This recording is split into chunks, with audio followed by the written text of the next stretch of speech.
In today's world, a smartphone has become more than just a phone but rather an entertainment device, which means that each new year, new phones are being launched into the phone market, which brings new upgrades in hardware and camera. In today's video, I'm going to be determining if the Galaxy S9 is still worth buying it in 2020. So, starting off with the hardware, this Galaxy S9 comes with 64GB, which is still more than budget phones are equipped with 32GB, leaving it tied with the middle class phones such as the Google Pixel or the OnePlus series. Now, to say that this was the highest memory package there was for the Galaxy S9 would be fake, because the Galaxy S9 came with 3 different memory options, such as the 64GB, 128GB, and 256GB, which would really bump it up to the higher class smartphones of today's world. This phone comes with a 6.2-inch 18:9 ratio Super AMOLED display, which gives it a good look. And the colors on this display look vibrant, but not quite to a level of some new smartphones.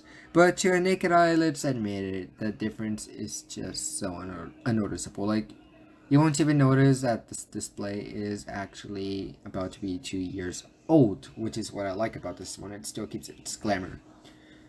So, one cool thing that you are able to do is that you are actually able to change the color settings, which is a very useful thing in my opinion, because it's very easy to adapt to this phone. If you don't like the colors, you just switch the colors straight up.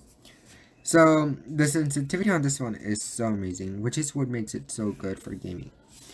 Its Qualcomm SDM845 Snapdragon 845 chipset with an octa-core CPU and an Adreno 630 CPU gives the phone power.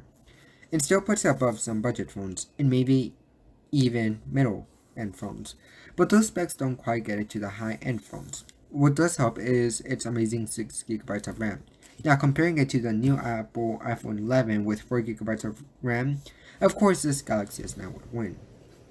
And I know I'm just playing Minecraft, but the sensitivity on this one is so good that I'm even playing with one finger, and this doesn't even lag. Like, it's straight up good. So yeah, this phone is just amazing. Now moving on to our camera. This phone has dual camera, 12 megapixel, each giving it 24 megabytes total. Now video recordings you have seen, it does have stereo sound recording, which of course you have also heard, though it may not be noticeable. So, now moving on to the actual two front selfie cameras.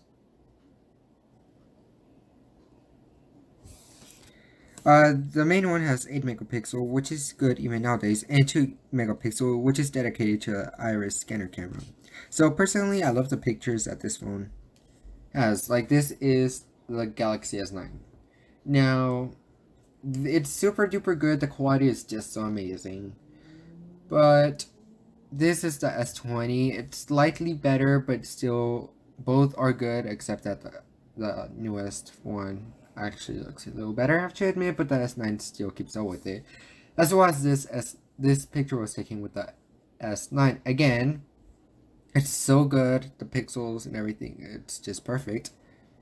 And this is the S20, which still, it's a little better, but they're almost equal. This is the S9 again.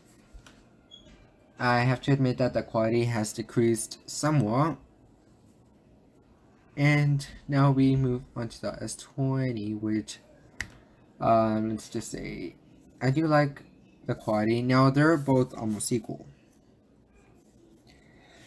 Now, moving on to the sound. This phone has stereo speakers built in, and also one cool thing that has is that makes it worth buying is that it has a 3.5mm headphone jack, and the sound that comes from this phone is also considerably good, since the sound comes from AKG, which is a sound company that Samsung owns. So if you're a music person, guys, this is the best phone for you to get. Because, like, it's AKG, Samsung actually takes advantage of their companies that they actually own.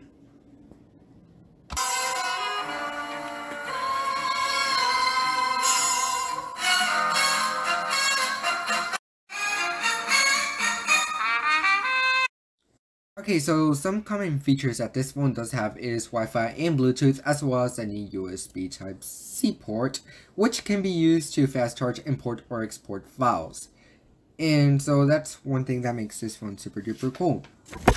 So moving on to more interesting features is that this phone comes with an iris scanner, fingerprint, accelerometer, gyrometer, heart rate, and proximity scanners. So as mentioned in a previous video, this one does come with some Samsung DeX and also Samsung's own personal assistant Bixby. Okay, one last thing before I say my final thoughts on this phone is that this phone is still continuing to receive updates. So the OS on this phone is an Android 8.0 Oreo, but it's upgradable to Android 10.01 UI 2.0, which is the newest. So with that said, I think that the S9 is still a good phone worth buying in 2020, especially with the price drop. You can get a phone like this for 64 gigabytes for $400 on Amazon, or a phone with more memory for $600. So it's definitely better than its original price. So yes, like I really do recommend this phone, but it's still again, it has some things to catch up to. So if you liked this video, make sure to give it a thumbs up and subscribe. Thanks. Also, comment down below what you want the next video to be on. So thank you guys.